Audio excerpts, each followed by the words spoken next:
Pamilyar ka kay Dine. Areho ang tawag ho din ho sa amin sa partiho namin ay himbabaw. Areho bagay bulaklak ho baga ng punong kahoy na himbabaw na napakasarap naman ho rin lutuin.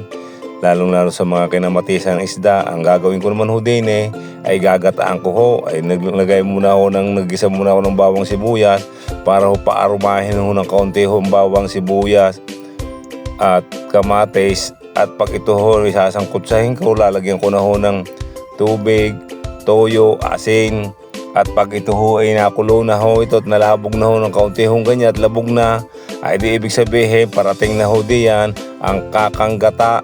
At malambot na nga ho, nilagyan ko na nga ho yan ang kakanggata at ito na nga ho. At namumuti-muti ang kakanggata at hahaluin huli ng kaunting papagayon, papaganare. At titimusan ko hong gana rin kaunti. At pag na ho yan iluto na ho ang kakanggata, ilalagay na ho, ininit-nit ho ng Gigi Grande. Ay napakasarap, napakabango at ito na ang aking finished product ng ginataang himbabao. Napakasarap, napakayami. Wow, ang bango.